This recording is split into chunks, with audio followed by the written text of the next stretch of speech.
Yo, what's going on? It's your boy Josh, and you are tuning in to Just a Kid from Gary, a podcast that will inspire others around the globe to achieve their dreams and then make them a reality. In this podcast, I highlight individuals that grew up in Gary or cities like Gary and now are doing amazing things. And today, I have a very special and a very interesting episode. This episode is near and dear to my heart and has been one that I've been studying and researching and taking my time with, just because this episode I really wanted to do this in tribute to my city, tribute to the people that I love, the people that I know, the people that took care of me, the people that raised me, the people that made me the man that I am today, and the people that really gave me the influence and the environment that I grew up in. And I think that most importantly, I think that the city of Gary has probably more potential than any city in the United States, only because of its history, its background, where it came from.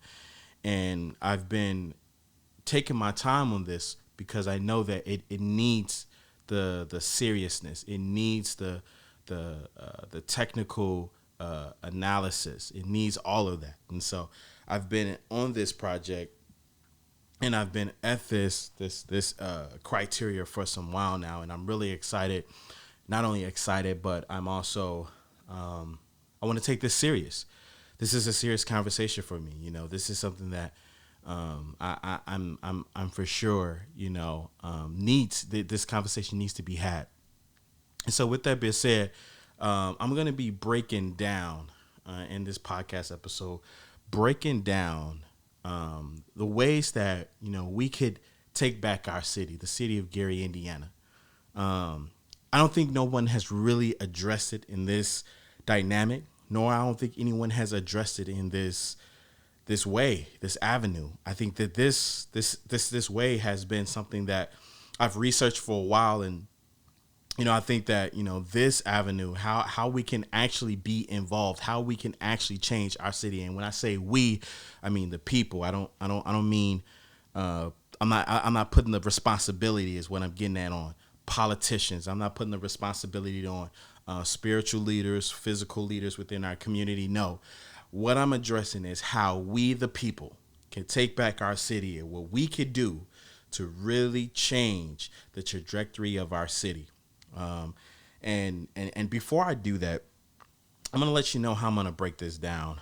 In this podcast episode, I'm going to give you a little bit of background of the history of Gary. I'm going to actually challenge your mindset because the way that I'm going about this is going to challenge you and challenge me also to think in a different light. Excuse me. Think of it in a different way. And not only am I going to challenge the mindset, I'm going to give some strategies on ways that we could take back our city.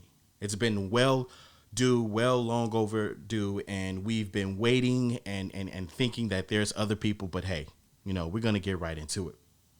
So just to give you a little bit of background about the city of Gary. Gary is probably the most interesting city of all American cities. The reason why is because it has a very, very rich history. In 1906, Gary was founded by Albert H. Gary. And in the city, his goal, because he was also the chairman of the United States Steel Corporation, was to make the city the largest steel industry that America or the world has ever seen. And his goal was to do that by finding a location, which is next to the lake, which we all know, next to that lake, find a location there, build upon that, have transport and import from, saying the airport or, the rail yard and even, the highways and byways. So this was a great proximity piece. This was a great location for business, for setup. This allowed the city to transcend into this mega for development, for ingenuity, and for businesses. And so after the U.S. Steel Corporation was founded and developed, people all over the U.S. began to flock to the city of Gary.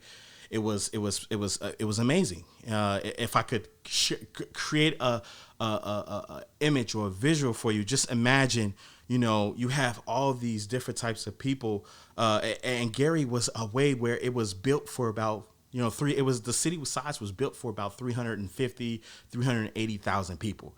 So, and it was divided at a time because, you know, during this time, like we were still like having like, you know, migration. We were still dealing with, you know, I don't want to call them foreigners, but for the lack of a better term, I'll call them foreigners. Were coming into to U.S. and so they were settling here, and they were coming in by the Grove. So we had, like, for example, the Polish in certain areas, we had the Italians in certain areas, we had the Germans, and so on and so forth. Now, the steel mill, it was so robust that it caused a noise. And so during the Great Migration, as we know, is where blacks from the South began to move up to the North. Blacks were basically finding jobs, you know, like, for example, in St. Louis or, you know, Chicago, New York, Philadelphia, and Gary, Indiana. And Gary, Indiana was such a significant place because black people were able to get these jobs, find these amazing jobs within the steel mill, and provide for their families for the first time. Now, these people just came from, you know, sharecropping and even slavery, you know, and they were able to transcend their lives. I mean, it was literally the Mecca for blacks, literally the Mecca for blacks. You could go to Gary as a black man and with your family, and you could provide for your family. You could do it. You could work your butt off, and it was to the point where, you know, they had families of 10 all the way to 15, you know, children, and they were able to send all the kids to college if they wanted to.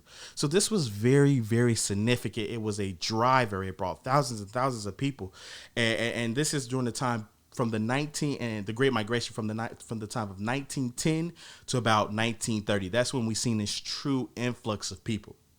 So obviously you could tell that this is America, the city of all cities, the American cities of all cities, because it encompassed so much. It was truly a melting pot too. You know, we had so many diversity, so many groups, but there was still discrimination. There was still racism within these areas. And so Gary was doing really, really well. And because of the steel mill, it brought in a lot of businesses. It brought in, you know, we're speaking of businesses like, you know, large retail shops, banks, schools, other manufacturing businesses. Also, it brought in a lot of stores, department stores, I mentioned, retail. So you could tell that, like, people had, even if you weren't even just working in the steel mill, guess what? Boom, you could work in these other parts of the city. And then let's talk about just the municipality of the city. Okay, there is the parks department. They had a robust parks department. They had a robust transportation system. So this city was really a booming city.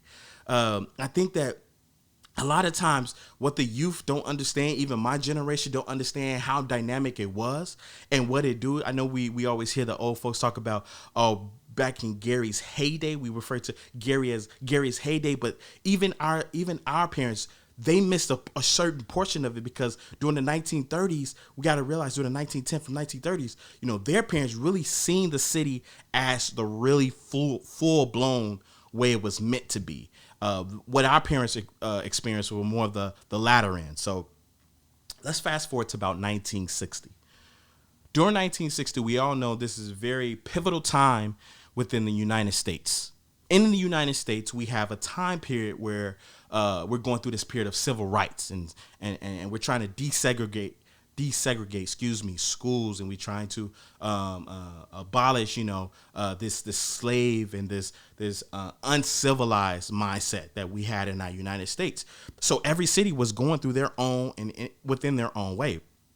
During the 1960s, Gary has seen a top population of 180,000 people. So they're well on their way to, you know, being the city that it was. Now, let's break this down, right? We got 180,000 people. Not only do we have 180,000 people, we have the lake, the proximity of the lake, this beautiful lakefront that you were able to see the Chicago skyline. We have a proximity, very close proximity to the city of Chicago. We have transportation there.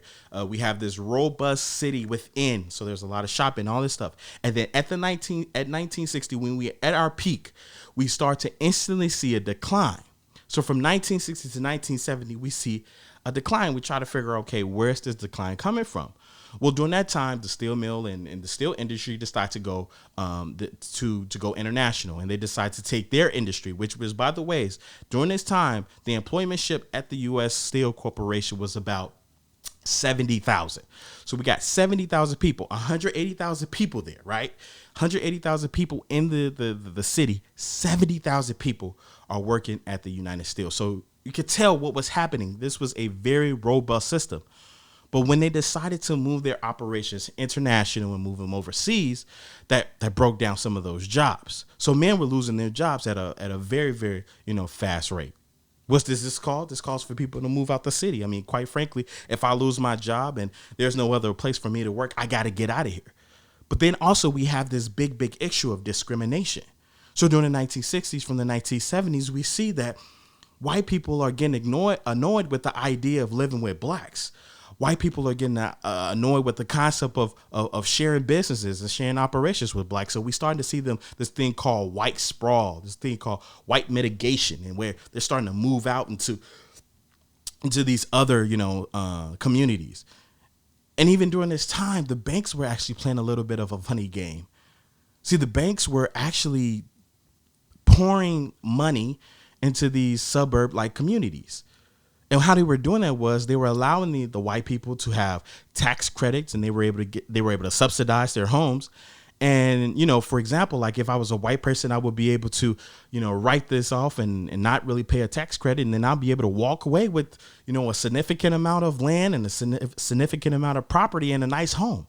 So the idea of this white picket fence really was like robust for white people. But when black people wanted to do the same thing, by the way, they were getting laid off at their jobs. So they're trying to move out to the cities. They couldn't. So we understand this as a system of redlining. So basically, where the concept of redlining is segregating the concept of redlining is segregating opportunity from black people.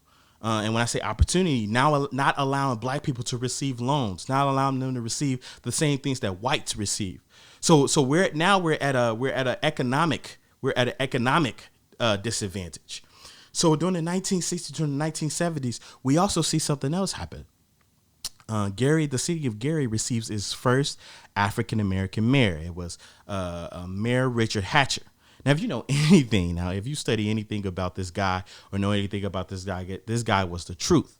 When he came in, he seen this decline, by the way. Now, so from the 1960 to 1968, we have this, very, very outrageous decline in the city.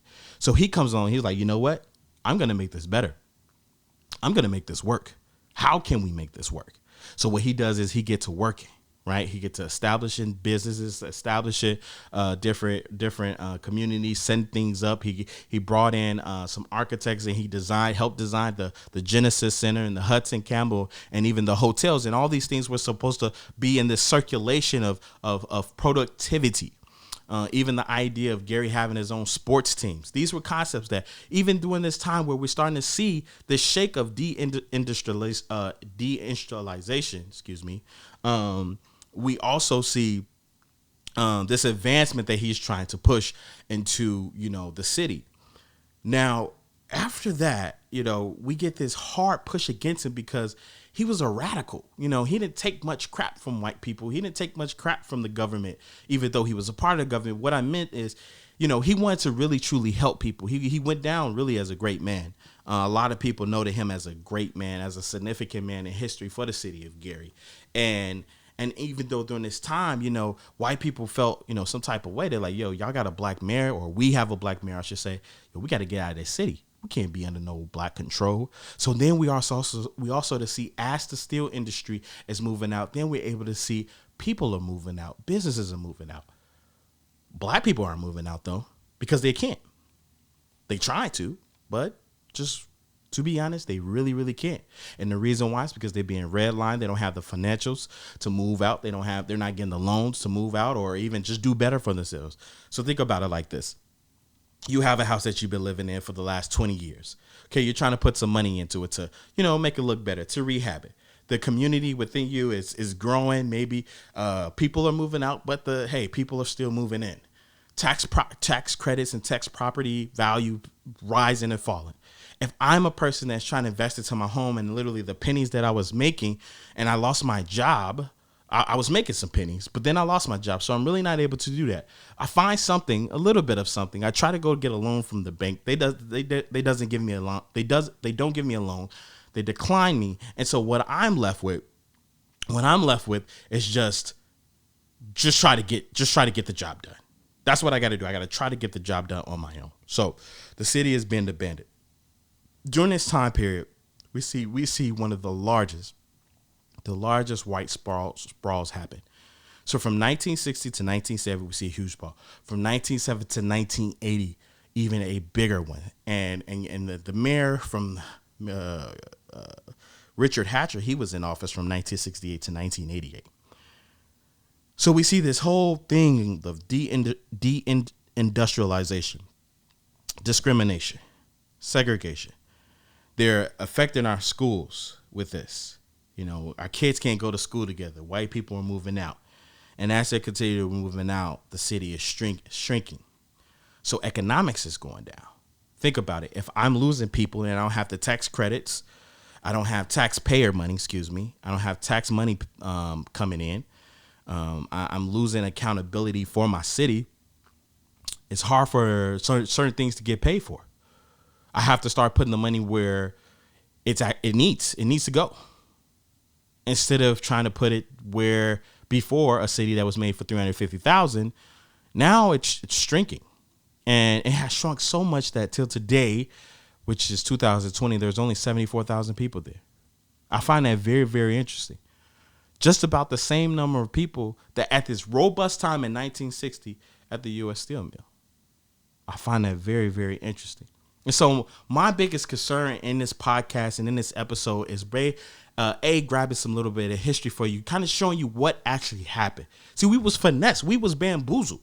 You know what I'm saying? Like, and we think, this stuff just happened. It was just we got the end of the stick. No, we did not get no end of a stick. We got finessed.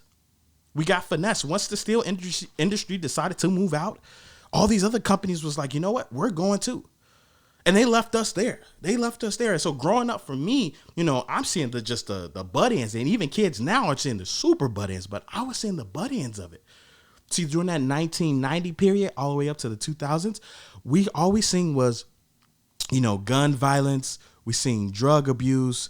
We seen, gangs and things, all these pop up. But you got to think about it. Let's make sense out of this. Well, how did this gun play, this violence, this gang violence, how did that come to play?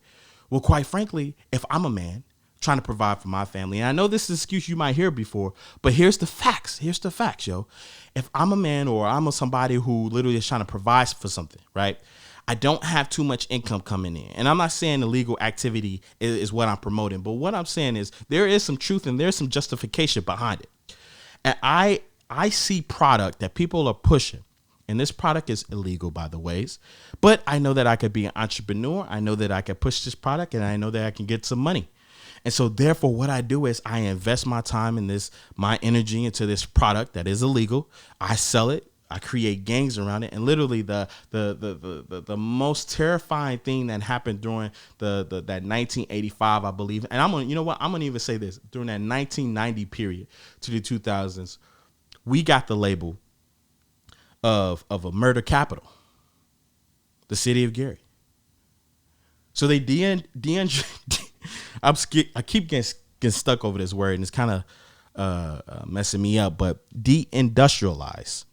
So they take our industry from us, which is the steel, the major corporation. They take that away from us. They take our schools. They take our education. Not only are they taking our education, but they're taking our jobs away from us. Then they're leaving us there to, defend for our own. And while we're trying to defend for our own, we come across this concept, this product that's able to help us yeah, you can see what happened. So we see a huge level of murdering and drug play and all these things. And we get this label and everybody's going, oh, you don't want to go to Gary. It's the murder capital. And what did that mean? What happened? And people going, oh, black people.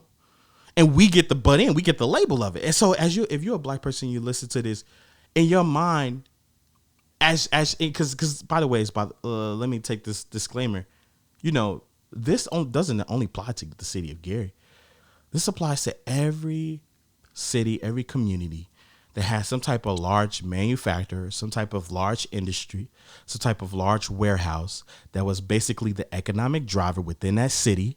And because blacks came into that city and whites didn't want to play with us, they decided to leave us high and dry, leave our economics all shifted. And you might want to say, oh, that's not what happened, but go study what happened and read between the fine lines, because that's exactly what happened.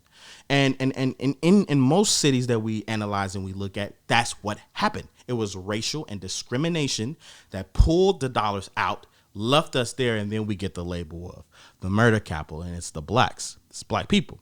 That's not true. So I'm gonna be highlighting some ways that we could change this criteria. Now, true enough, today we don't have that same problem. Now we do still have some of the same horrors that haunt us, only because due to the effect of what's been going on and what's happening. Not a lot of economic push, not a lot of development, even some ability to make the city better. We haven't seen a lot of it. So we are still in a position where, we're trying to defend for our own, but that changes. I think that changes drastically, because quite frankly, what I've been studying, what I've been researching, I realized that it's always been in our hands. We've always had the ability to take over and take back our property, take back our city. So I'm going to be showing you how to do that. So that gets you to the concept of where I'm going. Now, before I get into some of the solutions, I want to talk about what got me to this point. I was studying in my third year of college, and one of my professors came to the class. Was like, all right, we're going to do an economic development project. I swear to you, the first thing that came to my mind, the first thing that came to my mind was Gary, my home. I couldn't think of nothing else. People within my classroom thinking about this place, they're thinking about that place, they're thinking about how we could do this, how we could do that. It was my city. It was the city that I grew up in. How can I create an economic development plan to set my city up for the best future that we have? And so I remember me and my classmates went into this like just deep, and some of and I appreciate, the guys that went in and helped with this project. It was a little bit of emotional tug on me, but I realized that during that time period, I had learned so much. And one thing I learned during that time period of trying to develop an economic development plan for the city of Gary, and that's and I'm gonna get into what that in details. I had to understand where the mindset was.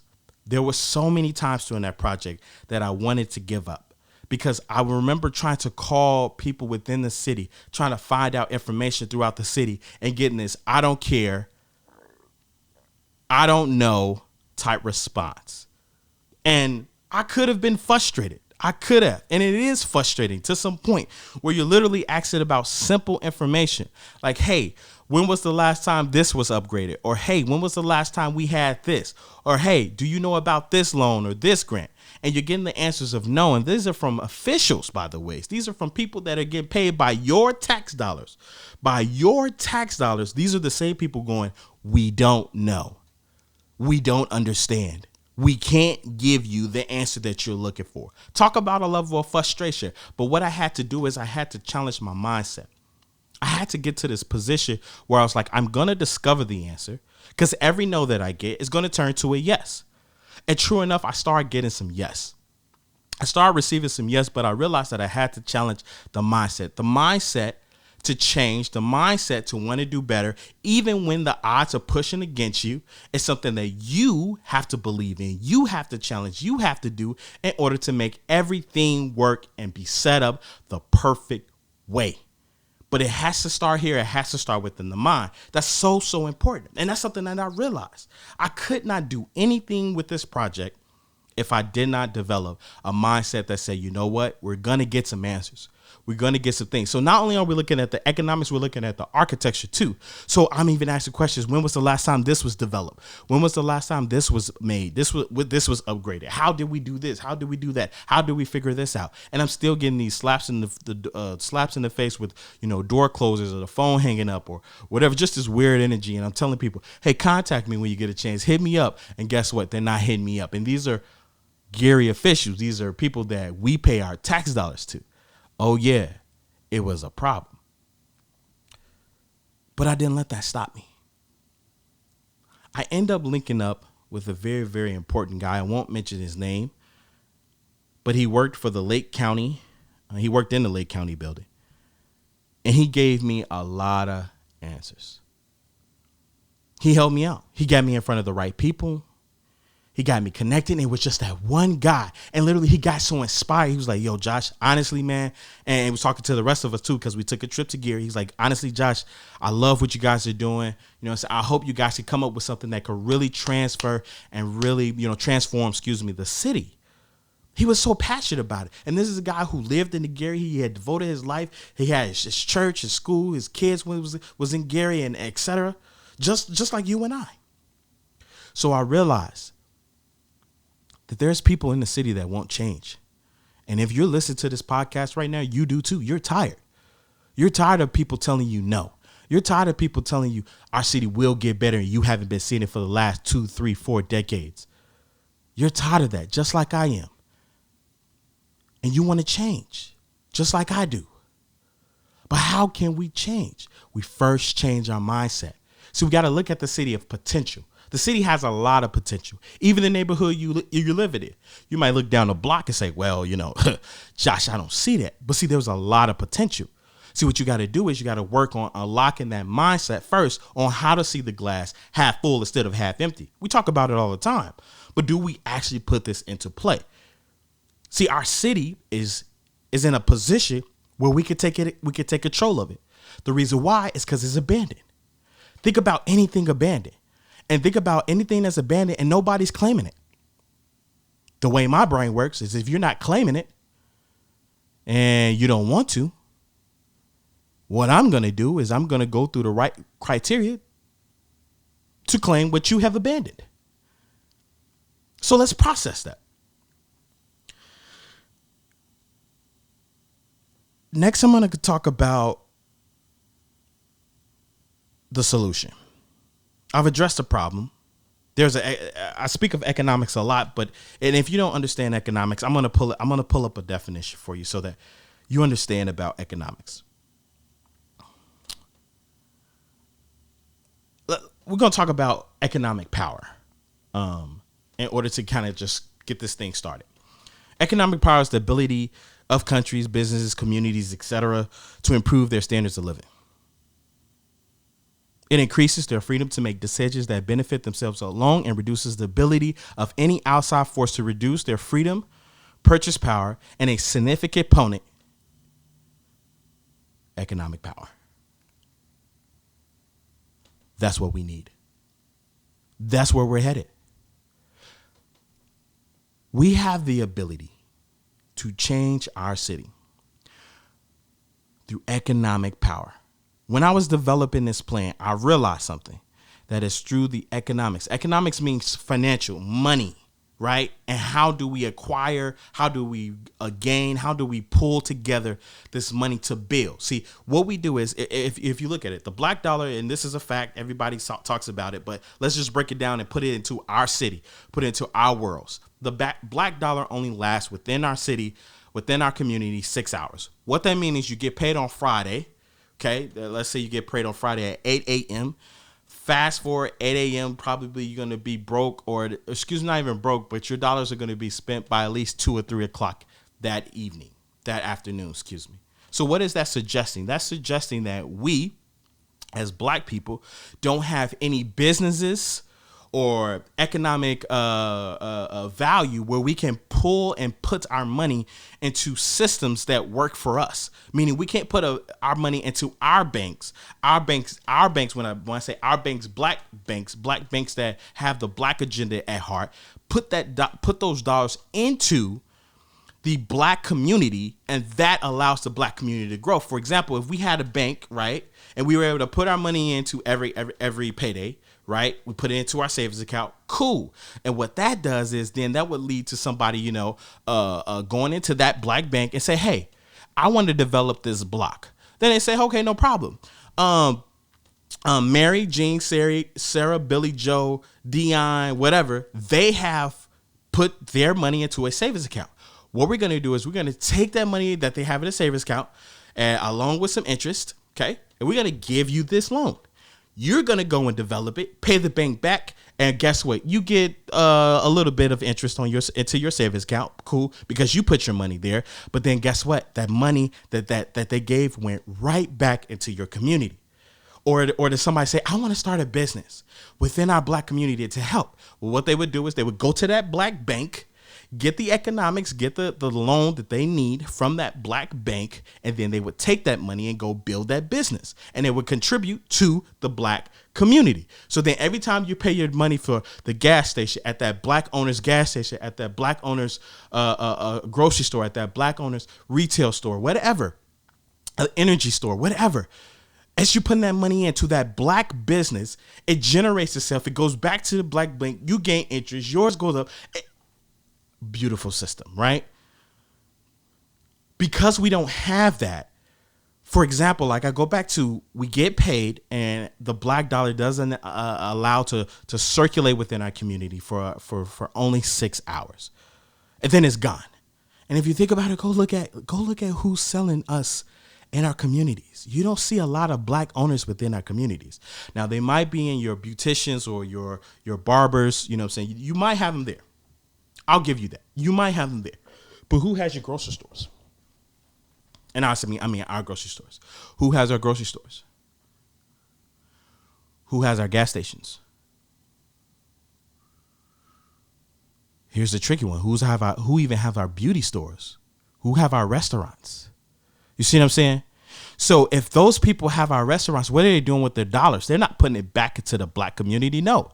They go take it to Chicago. They take it to Cherville, Valparaiso. Even they take it to their own countries. They're sending money to their own countries, populating their own countries, making their own countries rich. I've learned that they've taken loans from their countries, brought it over here, developed business, prepared food and items and things that we enjoy and we like. They've taken this stuff and they literally commoditized, made money on it, knowing that what we like, and literally they take that same money, they go send it and pay back their loan so they can develop their economic power. On their side, brilliant. On our side, dumb. And we need to change that. And so this is the reason why I'm having this conversation with you. Gary, we can change it. I'm talking to all of y'all, all 74,000 of you. We can change the city. That's right. We're going to do it. I'm going to tell you how. So during this time, we're developing a economic plan and get into like how to do this. I came upon a economic system, and it was generated for people, for us, by us. It was generated by the great Dr. Claude Anderson. The reason why I say he's great is because the man has the black agenda at heart. The man always had the black agenda at heart. Dr. Claude Anderson, he played a huge role in the political arena for so many years. He played the role as developing and creating political agendas and arenas around political figures in order for them to campaign. And during that time, he ran across information and styles and how they've done it and developed. And he understood and goes, hey, wait a minute, I got to blow the top off this thing, because true enough, there's a lot of history. Not even a lot of history behind it. There's a lot of information, and we need to be talking about this, and we need to be developing our communities. And so he came up with a system called the 5-story building of economics. And I love it. I think that every black person needs to be thinking about it, living by it. and transforming their communities by it. It's been tested for sure.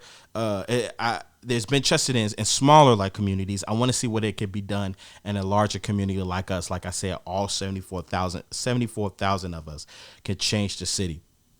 So I'll start by saying this. The first story. So he broke it up in 5 stories. He said, okay, there's 5 stories to economics in order for us to get everything back. And when I say economics, I'm referring to, and I don't want this word to scare you because that's the bad thing about it. People hear economics, then they run from it. No, you practice economics every single day. Trust me, that when you decide that you're going to buy Wonder Bread over Centrella bread, that's an economic decision. The reason why you're able to make the economic decision because you're deciding between am I able to buy a product based off what I'm bringing in every month or every 2 weeks or whatever, based off my taste buds, based off my pockets, based off, the class that I'm in. I'm able to buy this. So then you go, okay, I'll buy the Wonder Bread because I got paid early today or this week and I worked some extra overtime, so my family should be able to enjoy some Wonder Bread versus some Centrella. Centrella basically is going to be the times where you're struggling, Centrella, and you're going to make the economic decision because you got to say like, hey, this bread costs 99 cents. Okay. I have $50 to last me 2 weeks. Okay. So if I buy bread today, I buy this, and that. Cool. I spent $10. That's food for the next week. We always make economic decisions. The reason why you choose one gas station over the other is an economic decision. You look at the price, $2.61, $2.53. Well, there's some change difference. So I'll go with the one that's 8 cents less. So that's an economic decision. So don't run from this word. Don't run from this word. This is a word that we all understand. We practice it every single day. Let's just embrace it, learn it, and then put it in our own lives. Now, cool. Economics. So the first thing we need to do is economic foundation. We need to first build our businesses to get our money up. That's the first thing. Build our money. We need to build businesses, right? So how I look at it is we need to practice group economics. And I'll give the actual definition of group economics so there's no confusion. So the group economics can be defined as one group of people who have a common economic interest, which is Black people. Our economic interest all should be financial literacy, generational wealth, and wealthy, not even rich, wealthy, successful as heck, right? So we should be looking at that. That group agrees to actively and consciously pursue the economic interest together to create a sustainable and secure economy for themselves. That's exactly what we're trying to do. So on the first floor of this economic story, the 5-story building is economics. It's the first floor. So we need to build businesses. And how I look at it is like this. Guys, honestly, you ask yourself, well, Josh, how do we build business? I mean, I don't even know where to start. Hold a barbecue. Okay. I know it's during COVID, COVID's a wild thing, but we gotta be really thinking, folks. Okay. If we're able to participate at church, we're able to participate in this event and that event, and we're wearing masks, we're able to hold a barbecue. And at that barbecue, we need to sit everybody down. There need to be 30 people, maybe everybody on your block. You pass out flyers, say, hey, I'm doing a barbecue, and I want all y'all to come to my house. I got the good music going on for the first 5-10 minutes.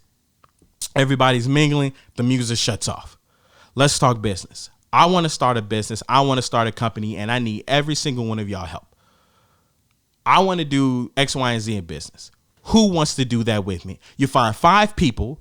This is what we're talking about, group economics. You find 5 people that want to do that with you. 5 people that want to do that same endeavor with you, and you go do it. It's simple as that. And you say, well, where do we start? Well, out of those 5 people, somebody know how to get an LLC. Boom, that's your first step. Boom. I would say even what you're passionate about. What do you want to sell? What you want to sell to your people? Maybe it's candles. Maybe it's good food. Maybe it's a better way of health. Maybe it's a fitness program. Whatever that is, figure that out. Okay. Then what you got to do. Then what you should do is you take those business endeavors and those 5 groups of people, and y'all build the business together. Y'all work on marketing. I mean, supreme marketing and we study marketing. We must study marketing and how to get our quality product or service to other people. As Black people, we got to do that. That's a demand. That's a for sure, because we love good stuff. That's why we buy Gucci. That's why we buy top shelf things, because quite frankly, and not all of us do, but what I'm getting at is, quite frankly, is because of their marketing. So we just basically copy their same systems. So you develop what you want to develop. You develop let me say this. You develop what you and your 5 people want to produce. Y'all make it at an expensible level, group. Y'all figure out how to manufacture it, how to build that connection with other Black entrepreneurs, start getting on the phone, start doing some research. Boom, y'all start y'all business. The next 5 people, I looked at it like this. If one group started a mechanic business, the 5 best people within your community started a mechanic business. And basically, y'all worked on everybody's car within this community. I don't know how many blocks, I don't know how many neighborhoods y'all can get to, but y'all buy into one building, one larger building. Y'all go in on the tools. Y'all go in on security. Y'all go in on marketing. Y'all go in on making your business legit. And literally the 5 best mechanics in the city run the heck out of that. I mean, top-notch Black mechanics, and we kill it. The 5 top-notch plumbers, the 5 top-notch carpenters, and so on and so forth. And we start building businesses. So that's number 1. We need to build businesses, right? And let me say this. I only address, some manly things. So, I'm not trying to exclude anybody. So if there's anybody that, feel like I did that, my apologies. But what I'm saying, candles, food, clothing, women's clothing, men's clothing, whatever it is, whatever you want to do, hair, whatever. Find the next 5 people, and literally any age, by the way, any age. Don't let just age stop you all because I'm young. I can't. No, any age you can do it. Number 2, the second story is the political foundation. The political foundation within our city has struggled. We understand that. It has struggled for a while. And quite frankly, we subscribe to whatever or the agenda that they want, quite frankly. A lot of them do want the progress of the Black community. They do. And quite frankly, I have to take my hat off to some people that have been in that role and have done a fantastic job. No discredit to what they have done. I have no beef with what they have done, but I will tell you this, guys. I will tell you this. There is no way, shape, or form that we can continue to allow them just to do the job that they could do, and we don't do anything. So after building those economics, what we need to do is we need to take the money and lobby, basically rent and buy politicians. Now, up until then, what we can do is we can hold our vote. We can say, hey, we need X, Y, and Z in order to progress our city, to progress our community. That's number 1. Now, if you can't do that, we understand. We would just give the vote to your opposing opponent who've already subscribed or who already have decided to agree to the terms that we have created. Now, based off this, what you have to do is first you have to be in every single community, have a meeting, and establish what do we want as Black people? What do we need? Do we need better stores because we're tired of eating junk food and dying of it? Sorry to be so brutal. Do we need health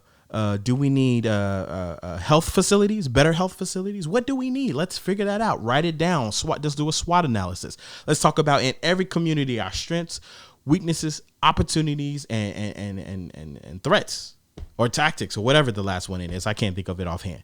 But we sit down, let's do a SWOT analysis. Let's figure this out. And then we take it to the politicians and say, hey, Mr. and Mrs. Politician, or them or they, if we're going with a political correct phrase. And we say, hey, what are some things that you, politician, can do for us? And they might say, whatever. Okay, thanks. We have a list of things.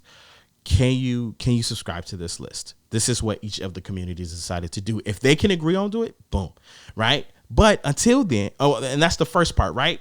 Now, when we get the economics behind us, when we start building our business, then we can buy them. Then we can say, hey, I'll give you an example. The National Rifle Association, NRA. Yeah, the NRA, the National Rifle Association, when Trump got into office, they bought him. and it's in history as they purchased him at the largest. And when I say purchase, I mean lobby, but that's what it basically means. They support his campaign, and they bought him, and they spent the most money that they have ever spent on any project. I mean, on any president. Fast forward I think it was a couple weeks after President Trump got into office, Trump endorses or signs a legislation that encouraged the Second Amendment, the ability to hold, to carry arm fire, your gun, basically. Then what that does to do, that take gun sales through the roof. Simple business, baby. Simple business. If I'm the NRA, I bought Trump. He signed some laws and some legislation for me. Boom. People go buy guns. They feel more in tune to hold their guns. Boom. I make a lot of money. And that's what we should be figuring out. The third story is the Justice Foundation. Now, after we use the politicians and after we've built our economic power, the next step is let's go talk to these judges and the police officers, man. Because honestly, they have been doing a toll against us. I mean, they have been working against us for decades. We just not just recently where we're experiencing, a lot of this police brutality, and we're starting to realize how much the jails have been affected. No, these people been at play for a while. And what we need to do is we need to take that same political and economic power, and we need to go root up the justice system. So if there's anybody in jail that went to jail for these petty and misdemeanor crimes, we need to, because honestly, what they did was they broke up our home systems. As black people, we've suffered from it. So what we need to do is we need to be thinking about and strategizing on how we can take back our justice system. And I'm not saying, by the way, just get away with ruling out, good versus bad. No. That's not what I'm getting at. But what I'm saying is we should be even able to get to a point where we're able to police our own communities. So that, the guy or the girl who thinks that they can just come and in our crib anytime, or they can sell whatever products illegal products to our youth or to the community, they have to know that they can't. And there's consequences based off that within our community. And we've established that. So then, therefore, for example, like I could see somebody, if they do something, we'll call it with, crime, we could consider them a criminal. If they do something in that, the community catches them. The community has a voting system, and what we decide on how long their community service is going to be. And for basically about, let's say, a month, 2 months, based off what we decide, they have to build the community. They have to clean up the trash on certain days. They have to work on people's homes. They have to get these lessons. So by the time they're done with it, they've learned something. They've worked with some people. They've learned something so they can be an asset to our community and not in jail somewhere rotting away or literally wasting their life just waiting to get out. We gotta root up this system, man. This system is crap, by the ways. It doesn't help us. By the ways, these guys come out. A lot of times, majority of them now, I'm not going to say some, because some do come out and some do have a lot of skills. They have degrees and different things like that. But what I'm addressing is the large amount of guys and girls that come out of these jail systems and they haven't learned anything. And all they know to do is push or do what they were doing right before they go back. So we have to change that system. We have to rewash the brain where we're able to now look at the glass half full. If these guys are not criminals, they're our people. We're not going to just toss them out in the street. No, what we're going to do is we're going to have the community take control. We're going to have the community set laws and regulations for if they do something. We're not going to go snitch because we don't need to. We held a meeting and they're going to subscribe to it, or else then there's a larger penalty. The fourth story of this economic building is the media. The media is huge, man. The media is huge. Think about it. During the 1990s, we got this label as the murder capital. Who wants to invest in a murder capital? But if you think about it, they had shrunk the city. A lot of black people, a lot of white people had moved out. So they could point the finger very, very easily. They'll point the finger and say, hey, the black people did it. It's the black people's fault. And then we get this label of murder capital, dilapidated, Gary is rough, Gary is tough. I went to a PWI, y'all. I heard it all the time. I said I'm from Gary. People go, oh no, what? Yo, you don't know about the city, yo. Don't come at me wrong. Cause I have to roll up my sleeves, you feel me, just to show you. But no, they'll go. I took a wrong turn one time when I was in Gary, and all of a sudden, these gang members start looking at us. Shut up. When was the last time some gang member was looking at you, and you're white in your white vehicle? You talking about some gang member looked at you? You don't even know what a gang member looked like. But that's what the media does. See, they create a stereotype. They create a criteria around us. And that allows that to be trapped in people's minds. So therefore, they're miles and miles away. Never been in Gary, by the way. People talk about, I drove around Gary, and you never been in Gary. And you hear this criteria. You hear this stigma, and you go, oh, this is Gary. Shut up. You don't even know what you're talking about. But that's the thing about the media. So we need to take control of the media, right? We need to start writing our own story. And what is our story? We're progressing. We need to write in there what businesses are being started. We need to start, and not just writing, by the way, because I don't want just media to sound like a newspaper. I'm talking about social media. I'm talking about the news. We need to control it. We need to control every avenue. Every time somebody comes in with a microphone and they're speaking and they got ABC7 or Fox News or whatever, it needs to be about how we're progressing our city. How we need investors back into our city. How us 5 groups need some help. We need some resources. Can you help us? That's the media that we need to be putting out. Positivity, what we're teaching people, what we're doing in our city, how we can bring this, how we can help you with this, how we can do this. That's where we need to be at. That's how we get back control of the media. So that we can show that our culture is not whitewashed by, crime and these other things. Because it's not. Our culture is beautiful. Our city is beautiful. We do some great things in that city. We have some great times in that city. And that's what we need to be illustrating. Number 5, education. Education. It's a big one. It's one of those conversations where for me, I could go probably off a whole nother hour on it because I think the American system is messed up. I remember growing up and going into those schools in Gary and learning about a white man named Christopher Columbus. Well, he was a European, but yeah, we consider him a white because that's what they refer to him. But a Caucasian man named Christopher Columbus who discovered America. And honestly, I'm going man, my God, we didn't have any black heroes. And then the black heroes we hear about was trying to help us get out of a black issue. So I'm like, wait a minute, hold on. That's the only history we know. But if you actually go do your research, you'll find out that there's there's over 100,000 years of African history. European history is only 6,000 years old. So that's the only record. That's the only recorded history that we hear about, by the ways. Let's peep game. Let's put ourselves on game, guys. Like Gary, we gotta really be on this stuff, yo. Black skin, black people, 100,000 years of African history of things that we were doing. Go research, go find out when the pyramids were built. Then you start doing some math. Oh, wait, hold on now. That's more than just this, when we discovered America nonsense, and that's what they want to tell you. But we got to learn about some other things. We got to learn about what the African people did in our African communities to work together, to unite together. There was no disenfranchising, no individualistic concept within the African culture. There wasn't. We worked together. Even if we were indigenous, or even if we was slaves. Even if we were slaves within the African culture, we still worked together. And it was a servitude more of. It wasn't like a slavery of what you think that happened with this brutality. No, it's like, you were a slave based off, your economic position. Okay, you were lower, saying you work for this, you work for that. And maybe the trade-off was, you lived or whatever. And, you were able to, not live, but you lived in a nice home, or, the trade-off was just different. It wasn't this brutality. It wasn't killing. We didn't do it in this heinous way. No, it was love, yo. It was love. Go do your research. That's how our African community worked, yo.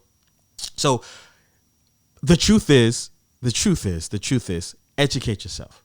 Okay.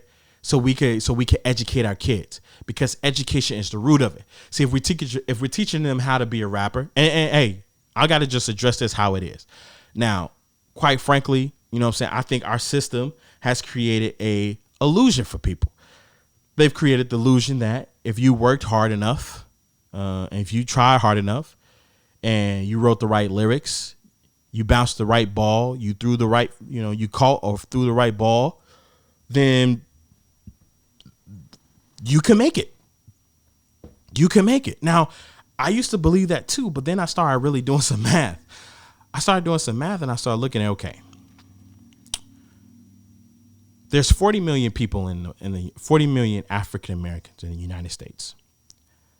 If we're able to name basketball players and celebrities by name,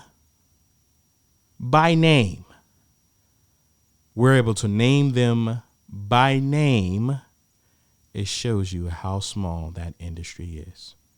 40 million African American people within the United States. And here we are. And I can name NBA players. I can name football players.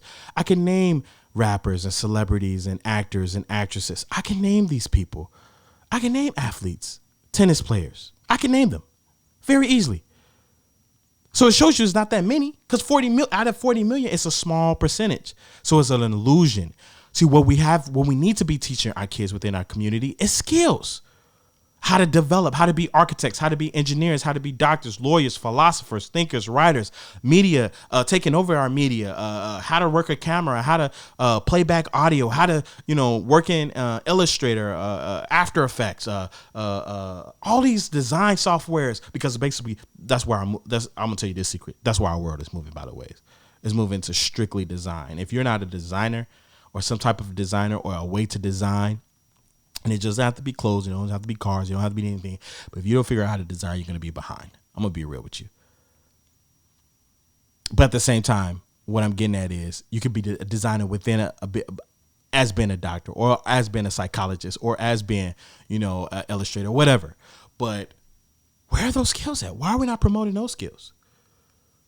Even if somebody, like, I remember, like, until, like, when I played sports for a little bit, I played sports only for a little bit.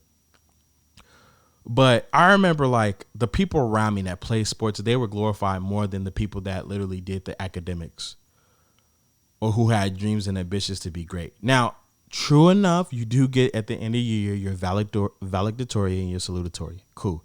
That's two people. And then maybe you might get, your top A students that earn 3.5s. Cool, but they only got one time to shine, and that was the end of the year. The entire time we were talking about sports, we were talking about, art, illustration, artists, because I don't have nothing against art or artists, because these are ways that people, are able to, show their creative side. But we have way more. Go look at your African history, yo. Think about it. We built pyramids. We obviously had to be architects.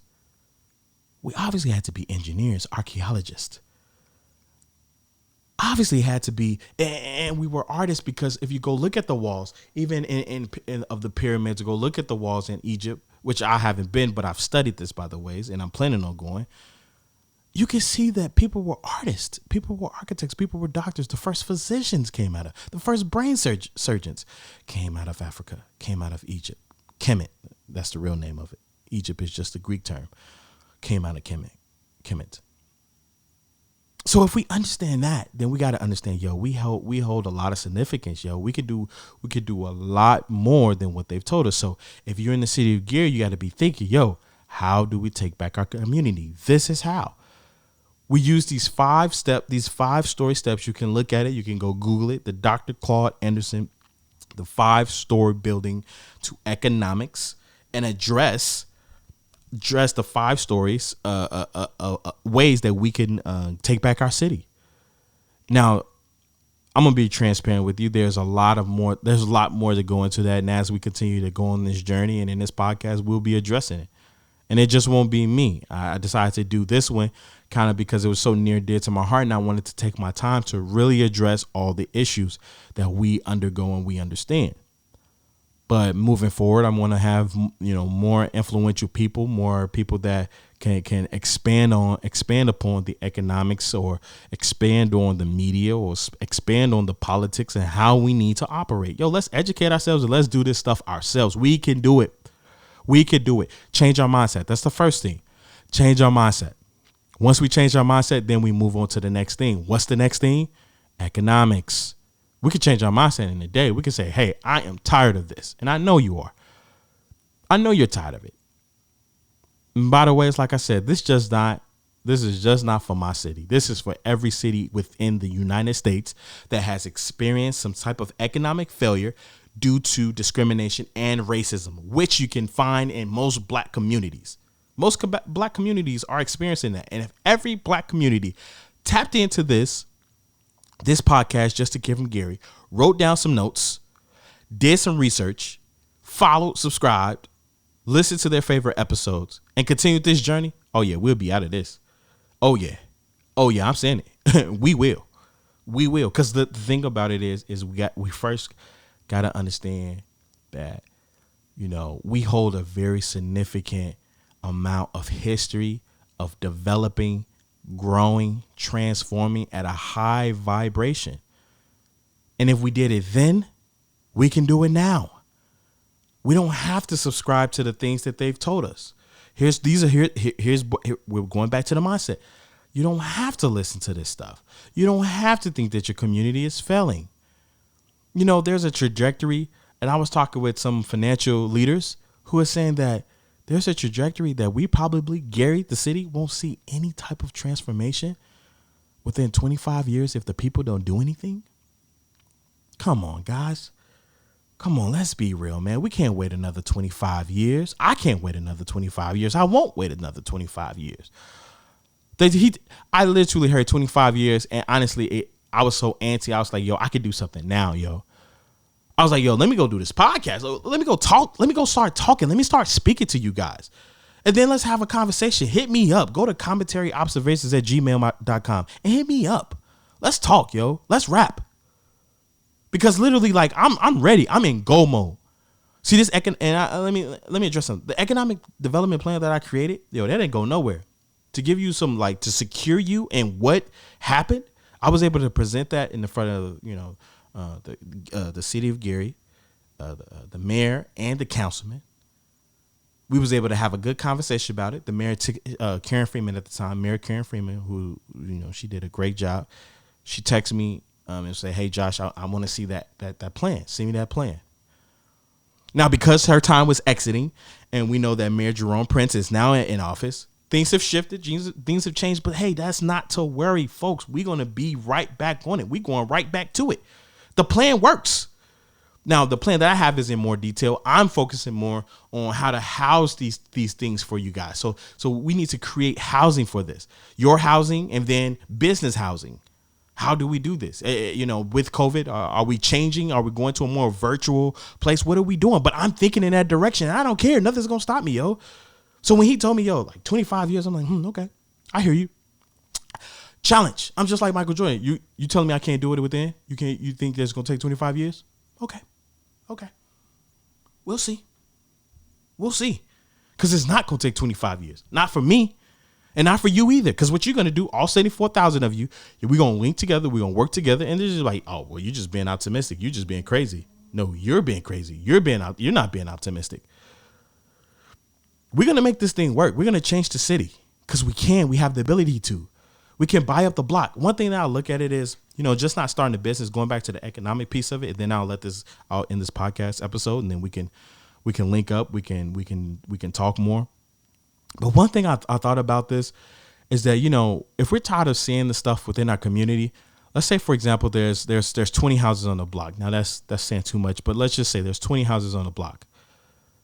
Let's say there's out of those 20 houses, only 10 people live in some of those houses. The others are dilapidated, and others are vacant, and there's a lot of blight. Obviously, we know there's a lot of blight in Gary. But what if we took all 10 people, sat them down, it was like, yo, let's buy back our block. And what we do is we get an assessor, we get a surveyor to come out, and they analyze, hey, is that foundation good? Okay, we'll keep this house. If the roof's good, okay, cool, we'll keep this house. If it's not, we'll demolish it. We put together a plan. We bring in the resources to demolish the homes that are not working and they're not up to date and not up to par, And then the homes that are, we rehab them, we develop them, we put the time and economics, we put the power in there. And maybe that's taking our savings accounts and putting them in there. But guess what? Let's think about real estate, yo. Real estate pays. So if we take our community, including our houses, by the way, and on top of that, there's tons of grants and opportunities. There's tons of them out there for facade developments and rehab to just your crib. There's even loans that you could take out. And if you think about it, it does make sense, because if you take out a loan and advance your crib, get your property taxes up, and then basically buy back the block, then you basically have people come in and live in there, and they're buying directly from you. You've just paid off your house, and you have a residual. If you're renting every month, now you have a residual coming in every month. This is, let's make money, yo. Let's really change our community. Let's really change our lives. This is very simple. We could do it. This is simple economics. And I know I'm saying simple, but what it is just strategizing, getting the right resources together, building the right economics, building the right financial resume, which currently that's something I'm working on too, and then going after it. I understand. Easier said than done. No problem. But hey, honestly, it's all about changing your mindset. Once you have the right mindset, you can do anything. So I'm going to leave on that note. I think this has been something that I've been wanting to talk about. There's a lot more to talk about on this situation. In detail, I think that there could be a 15-minute podcast that breaks down each one. I think that, that could be a 15-minute podcast that truly breaks down economics, politics, justice, media, and education. So that's the 5 story. That's Dr. Claude Anderson, by the way. That's not mine, but that's Dr. Claude Anderson's foundation of a 5-story building for economics, how to build it within the Black community, take back that control and really, take back our community. And let's start with Gary. Honestly, Gary, let me talk to y'all real quick. I've been talking to y'all, but let me make this personal. Think about it, y'all. If we be the first ones to do it, we write a module and we allow every city to copy our module, just like they did with the steel mill. All right, I'm going to let y'all go. I'm going to let y'all think on that. I'm going to let y'all go. Yo, you've been tuning in to the podcast, Just a Kid from Gary. If you're on any of our listening platforms like YouTube, Apple Podcast, Spotify, All Indiana Podcast platform, wherever you are, subscribe, like, share. Do that for me, please. And if you have any questions, any concerns, you want to talk, send me an email at commentaryobservations. That's COMMENTARYOBSERVATIONS @gmail.com. This is your boy Josh. I'm out.